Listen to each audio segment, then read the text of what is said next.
What is going on, Raider Nation? It's your boy Sanjit back at it with another video. Today, I want to talk a little bit about the Las Vegas Raiders secondary. I also want to talk about some other things that are kind of trending around the news cycle right now, including something Jackson Powers-Johnson had to say specifically about Kolton Miller. Some people think what Jackson Powers-Johnson said talks a little bit about what we should expect from Kolton Miller and the contract as we get into the season. But first, I want to start right away. You guys see the title of this video. Do the Raiders have to upgrade that secondary position? Specifically, do they have to upgrade the slot cornerback position? And I would make the argument if you don't have, Derek Stingley, if you don't have Jalen Ramsey as your starting corner, I would make the argument your slot corner position is arguably the most important position for a secondary. And most corners in the NFL are very, very similar players, and depending on the scheme and coach that they're playing under, generally speaking, allows the outside corners to have more success or less success. But I think the slot cornerback position is the one where it doesn't really matter what scheme it is. If a player's a good slot player, he's going to have success. And the Raiders this year are in an interesting spot because we are going into the season. We are trying to win the Super Bowl. Pete Carroll is going to coach for about 3 to 4 years. He wants to go all in. He wants to win. But the Raiders have to make sure they're also in a position where they don't necessarily overspend, but they do have some solid options. And I would make the argument, our secondary is, we don't really know how good it could potentially be, right? We don't really know if the unit's even going to end up having success. And right now, we do know which guys are supposed to play depending on the package. But do the Raiders have to upgrade, right? Essentially, I want to talk about this a little bit. So the Raiders right now are expected to play like that Pete Carroll style of defense. Multiple guys have already spoken about this, like multiple beat reporters that are at the Raiders camp. Multiple guys have already spoken about how the Raiders defense looks different this year. You can definitely tell the Pete Carroll cover 3 that he kind of ran in those Seattle days. You could tell the Raiders are kind of getting to that a little bit more, especially with some of the packages and some of the players. You draft Darren Porter in the 3rd round. He's a guy that I think coming into this season, there's a lot of expectations on him, especially since we've been hearing that this guy's, apparently the starting cornerback. And then more than that, you bring in Eric Stokes, who's another tall, lengthy cornerback. And he's the other guy that's starting for the Raiders right now. And then you look at the safety that we brought in Jeremy Chin. He's another 6'3", 6'4" guy. He's the expected starting safety for the Raiders. So there's very, very, very clear evidence that the Raiders are obviously switching to that Pete Carroll defense. But the slot corner position is one of those positions that's kind of up in the air. And based off of what we know right now, the starting cornerback for the Raiders in the slot, given that they're getting into a nickel defense where they're going to put a corner in as opposed to a safety, and I'll talk about that here in a second. But assuming the Las Vegas Raiders are getting into a nickel defense with the corner, right now the expected starting corner is Darnay Holmes for the Las Vegas Raiders. This is a guy that's about to enter the 6th year of his NFL career. He was drafted back in, I believe, 2019, 2020, around that time. Might be his 5th year. But basically, he spent a couple years with the New York Giants. He was a 4th-round pick initially. He was pretty solid with the Giants, I would say, right? In terms of, he wasn't a superstar player, but he was consistent. He played a lot for the Giants. The guy had 4 interceptions over the course of his career with the Giants. He had 21 pass breakups, which to me, that's a lot of pass breakups. And essentially, this guy was pretty solid with the Giants. And he came over to the Raiders literally one day after the Giants released this guy. Right? The Giants released him on August 27th. The Raiders brought him in August 28th. Right? So the Raiders wanted this guy, and he's basically been here since that point. Now, what's interesting about Darnay Holmes is he's obviously developed over the course of his career. Now he's the expected starting corner for the Raiders, specifically in the slot. And it's kind of interesting to me, right? Because when I would think about a guy that's starting for the Raiders, specifically in the slot, I was really, really, really happy with Nate Hobbs. I always felt like Nate Hobbs was one of the better slot players in the NFL. And I know he had injury issues, which I think was a big reason why the Raiders did not bring him back. But I always felt like Nate Hobbs was really solid. And when I look at Darnay Holmes, I don't get that same, this guy is a really, really solid slot starter. I don't get that vibe from Holmes. He hasn't really played a whole lot for the Raiders. I know he did play for the Giants, but the Giants eventually, moved off of him and they went with a different guy, right? And to me, do the Raiders have to go out there and potentially upgrade the slot position? I think it's something you have to talk about. Now, we do also have to note that the Raiders aren't utilizing a slot corner, like a cover corner specifically in the slot, 100% of the time. In fact, in OTAs and mandatory minicamp, the Raiders actually practiced multiple times with 3 safeties on the football field. Instead of putting a slot corner, they would either put Jeremy Chin in the slot, or they'd even put Isaiah Polamau in the slot, and essentially they would just play that big nickel package. And again, I think that's going to be interesting as well as we kind of go forward, because by putting Isaiah Polamau or Jeremy Chin down into the slot and having them play that slot corner position, you're definitely upgrading as a team that's, defending the run, right? You're going to be a lot better when you put a safety at that slot corner position as opposed to a corner. But you're also going to give up on the back end. And let's just be honest, this division's not really a run first based division. We're not playing the Baltimore Ravens and the Pittsburgh Steelers. We're playing Patrick Mahomes, Justin Herbert, and then some people even think Bo Nix is going to be a really, really good quarterback. I think for the Raiders, you have to really consider upgrading the slot corner position. Now, I do think there's a potential that the Raiders might go forward with Ja'Cory Bennett, potentially getting moved into that slot position.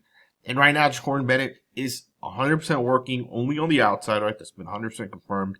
He's only working on the outside. He's only worked with the number 2 defense. But he does also have a shoulder issue that he's just coming back from. So there is a chance that when training camp rolls around in literally 4 weeks from now, there's a chance that the Raiders actually go into the season with Ja'Cory Bennett as their starting slot. Now, again, we don't really know if that's going to end up happening. Darnay Holmes isn't much bigger than Ja'Cory Bennett. They're about the same size. But it will be interesting if the Raiders, don't look to upgrade it in the secondary, because it's not just Darnay Holmes that concerns me. I'm not really sure just how the coverage element is going to look for the Raiders. Now, again, as I started this video and I said a lot of, how much success you have on the outside, a lot of even with the safeties, how much success you have does really come down to coaching, right? Because oftentimes, if you're running cover 4 and every single one of those guys understands their rules, right? Depending on, guys crossing, guys running the scissors concept or whatever, the safety has to know when to carry, when not to carry.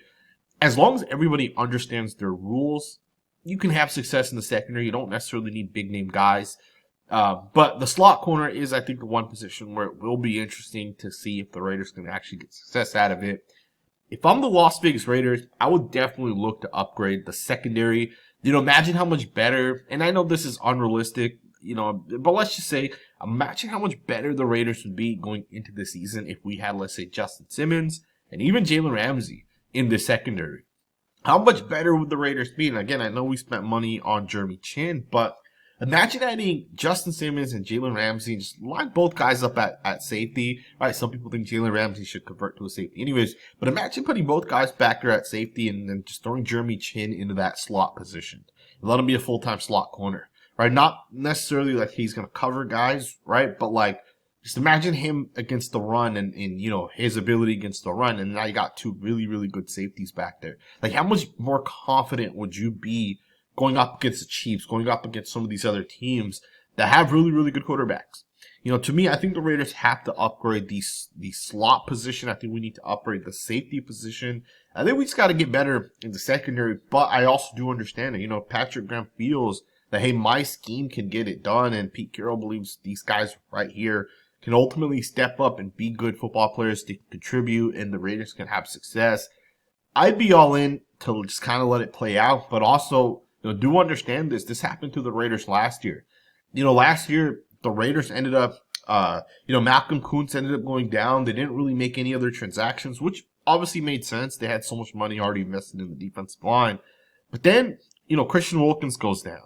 And then eventually Maxx Crosby goes down. And I feel like the Raiders defensive line wasn't as great this past season as it was the year before, right? In terms of production and actually getting after the quarterback. And usually, if you, when you take a unit and you say, hey, we're going to go in with this group of guys, we're not going to upgrade. And if you don't upgrade and you go in with that unit, and if it doesn't work out, then on the other side of it, you can potentially not have success. We actually saw that happen last year with our running backs, right? They went in and they said Zamir White's going to be the focal point of the Raiders offense. And obviously that never ended up working out, right? Zamir White was never able to have success. And when the season starts, it's too late to upgrade at that point, right? The upgrades only happen in the offseason. So again, I look at this Raiders secondary. If we're confident, comfortable, great. But do understand this could potentially ruin the Las Vegas Raiders season. but we'll see what ends up happening, right? I am still excited for the Raiders as a whole. I do think we're going to be so much better this year. Something tells me this is going to be the best team we've had in a number of years, right? So I'm excited for it. Let's switch focus. I do want to talk a little bit about a report that was kind of put out there. There are multiple people that actually said the same exact thing. Now, surprisingly, it only came out in the last 3 to 4 days. But basically, there are a couple of reports that are saying that Tom Brady was apparently super opposed to the Las Vegas Raiders bringing in Sam Darnold. But on the other side of it, he was actually very happy for the Raiders to bring in Geno Smith. Now remember, Sam Darnold, Geno Smith basically got the same amount of money per season. And if Tom Brady is telling you that Sam Darnold's not the quarterback for your team, you should probably listen to what this guy has to say. Now, it might not be 100% accurate, right? Like, Sam Darnold might become the next great quarterback in the NFL, but Tom Brady obviously sees something where he doesn't feel like that risk is obviously worth the reward. And for the Raiders, obviously this guy feels like, the Raiders made the right decision going forward with Geno Smith, right? There's more potential for the Raiders to have success with Geno Smith as opposed to Sam Darnold. Now, some Raider fans, even till today, do not like the Geno Smith signing, which I understand why people feel like that. But I also do understand that for the Raiders, you want to have success. Pete Carroll has that familiarity with Geno Smith. And we've heard the reports that Geno Smith, spoke to some of the front office guys at the Seattle Seahawks. And some people think, on the way, I believe it was to the Senior Bowl, in an airplane was when those conversations happened. Some people are saying that's when that trade ultimately ended up happening. I don't know if that's 100% fact, but I believe it was Grant Cohn, who works for the San Francisco 49ers, or I think he covers the 49ers. I believe it was him that captured the picture of Pete Carroll talking to the Seahawks guys, and then the trade happened like 2-3 days later, right? So, regardless of that, it is an interesting report that Tom Brady was opposed to the Raiders signing Sam Darnold because Sam Darnold, I believe, is about 27 years old, right? So he's a lot younger than Geno Smith. But Geno has obviously had a lot more success. Darnold's really only had 1 year. And if Tom Brady doesn't feel like that 1 year will translate to him having success, I understand why he wouldn't want the Raiders to make that decision. Now, it is kind of surprising because Tom Brady was asked, like, hey, why did the Raiders not take Shedeur? Why do you think Shedeur Sanders ultimately fell? And he didn't really give a lot of input on that, right? He talked about how he's not, evaluating quarterbacks for any NFL team. He's not the one making the decision. That's all he kind of said about that. But that also tells us, like, Tom Brady's not 100% making decisions for the Raiders, but he is actually giving input, right? He's telling the Raiders not to take Sam Darnold. And remember, he spoke highly of the rookie quarterback Cam Miller, right? So, right away, although he might not love Sam Darnold, he signed off on Geno Smith, and then he also loved the rookie quarterback. I forget the exact report that it was, but there was something to the tune of like Tom Brady. I think it was something like if there's one quarterback in this class that he liked, Cam Miller was the guy. And I think he actually said that a lot further before the actual draft happened, right? So it wasn't like the Raiders drafted Cam Miller and then Tom Brady was like, hey, that's the quarterback I like. I believe Tom Brady actually liked Cam Miller before the draft. So don't quote me on that, but I believe that was the process of how that kind of happened. Either way, do find this report interesting. And then let's wrap it up. Jackson Powers-Johnson was recently filling in for Maxx Crosby on his podcast. And he had some interesting things to say. He talked a little bit about the entire offensive line. Now, obviously, I understand Powers-Johnson's going to mostly talk up the Raiders' offensive linemen. I'm not 100% sold on the Raiders' O-line. I do think we've made tremendous upgrades, especially where our offensive line was 2 years ago. Right, we made all the right moves to kind of get up and get to the point where we can actually be a solid offensive line. And if everybody develops the way we think they can develop, in 2 years, the Raiders should have a top 5 offensive line. If DJ Glaze becomes the franchise guy, if Jackson Powers-Johnson does become what I think he will become, right? I think he's already one of the top 2 or 3 guys at that center position. I think with some of the other guys that we brought in, Caleb Rogers, Charles Grant, Colt Miller, if he keeps playing the way he's playing, I think the Raiders can have a top 5 offensive line. But one of the things that happened on that podcast was Jackson Powers-Johnson was talking about some of the offensive linemen. And he was talking about Colt Miller as the first guy. And I want to show you guys kind of what he had to say. Because some people are saying that what Jackson Powers Johnson just said basically says the Raiders will not be giving Kolton Miller the extension this season, and Kolton Miller has to go out there and kind of prove himself this year before the Raiders give him that contract. So, Jackson Powers Johnson, talking about the O-line, basically started with Kolton Miller. He says, I'll just go down the line. Talking about Kolton first, he says, Kolton is going to be a steady rock. He needs an all-pro year. He needs it. He needs it for his career. He wants it for himself. We can see that and feel that. So him just having that knowledge and experience is always an added plus. He's also kind of a mesh guy. He's funny. He's goofy like us. So we mesh pretty well. All right. So what people are saying Jackson Powers Johnson specifically is giving it away is when he says that Kolton Miller needs an all-pro year, he needs it. He needs it for his career. People are saying that right there, right? The fact that Powers Johnson is saying Kolton Miller needs to have an all-pro year this year is kind of saying that the Raiders might not actually be willing to give Kolton Miller that contract, at least not this season, right? Maybe Kolton can go out there, have a really, really good year. Even if it's not an all-pro year, right? Kolton can have a really, really good year, and then the Raiders could ultimately pay him out at that point, right? Maybe give him like that 3-year extension. Kolton Miller right now is about 30 years old, right? So he's in his prime. He'll probably have another 4 to 5 really, really, really good years. I think most tackles, especially guys like Kolton Miller, right? And the most recent examples we had would be a guy like Lane Johnson as an example, right? Lane Johnson came into the NFL. He was on the smaller side. Like Kolton, Lane Johnson was a highly drafted player coming out. Lane Johnson, man, just developed, got better and better. And now I would make the argument Lane Johnson's the greatest right tackle in NFL history. I would make that argument, right? I think he's been such a phenomenal player. And last year, at 34 years old, Lane Johnson had his best career, arguably his best career year. And Kolton Miller's still going to get better, in my opinion. He's going to get better and better and better. But there is a real chance that the Raiders tell Kolton Miller that we're not going to give you that extension, and you have to basically go out there and prove it this year. Prove that you can be healthy. Prove that you can be a top-tier tackle. And then at that point, we'll give you that contract. And it is kind of interesting because when you take a step back and you think about what happened with the Kolton Miller situation, remember, Kolton Miller's agent went to Jeremy Fowler, right? An ESPN insider. And Kolton Miller's agent told Jeremy Fowler, we're not reporting to camp. We want a new contract. Can you make that public?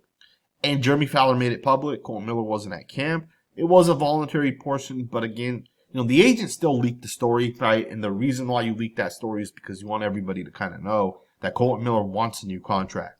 Now, of course, Kolton Miller ended up reporting, right? He didn't want to be a distraction. He ended up reporting. He ended up going through the process. But there's also another chance, or at least an alternative to the situation, which is, maybe John Spytek spoke to Kolton Miller and said, hey, if you want to be traded, we'll trade you, but we are not paying you. We're not paying you this year. We want you to play one more year for the Raiders, and we want you to prove yourself.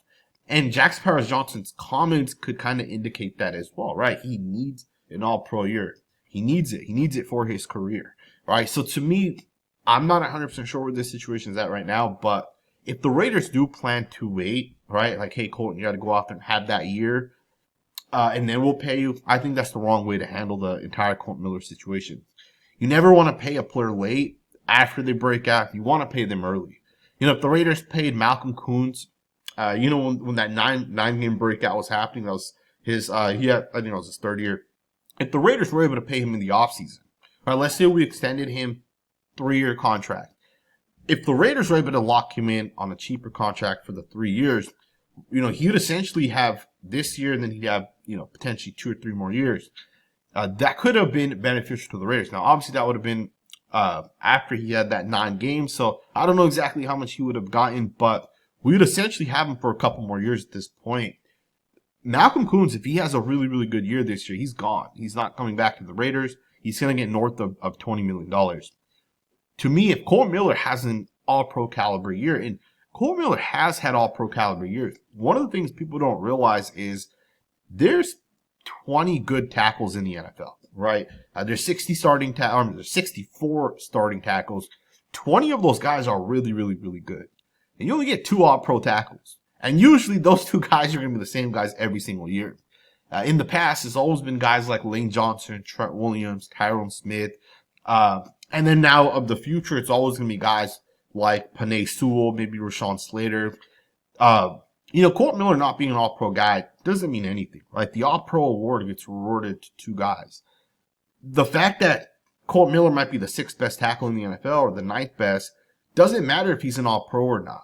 Even Pro Bowl doesn't really matter. Pro Bowl's really just a popularity contest, right?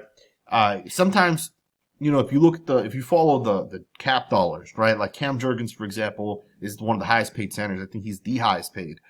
Cam Jurgens is one of the best centers in the NFL. I've been saying this for years. This guy is legit. He's ranked by PFF as like the 17th best center. I think they just did a ranking last week where they ranked him as like the 17th best center. There's no way you're the 17th best center and you're the highest paid center. It just wouldn't happen, right? I say all that because awards don't mean a whole lot, especially awards where you're picking two guys and there might be 20 guys that are really, really good. Kolton Miller, to me, the Raiders got to lock this guy in. If you can get him at like 20 to 22 million, that would be beneficial for the Raiders because if he has a really good year, he might want 28 or 30. And he might be able to walk, right? It's not guaranteed that he comes back to the Raiders after the season.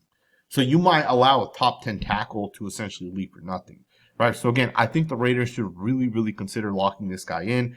Doesn't mean we can't do it in the middle of the season, right? Week 3 or 4, if Kolton Miller's looking good, lock him in at that point. But we'll see what ends up happening. I do find Jackson Powers Johnson's comments interesting. Regardless of if they mean anything or not, I still think the Raiders got to lock this guy in. I really do think Kolton Miller is one of the better tackles in the NFL. He's been very consistent. He's never had any health issues up until the shoulder happened. And he might have handled the shoulder situation wrong. He should have probably gotten the surgery earlier rather than later. He waited, impacted him for 2 years. He had the surgery. He came back last year and he played, I think, the entire year. Although he didn't have an off season, he struggled in the first 3 or 4 weeks. He had a really, really, really good, last 3/4 of last season, right? So, we'll see what ends up happening, man. I hope you guys enjoyed this video. 4 weeks out from training camp. So 4 weeks of rumors and reports and this type of stuff. So let me know what you guys think, man. Thumbs up, subscribe, and I'll see you guys next time with another video.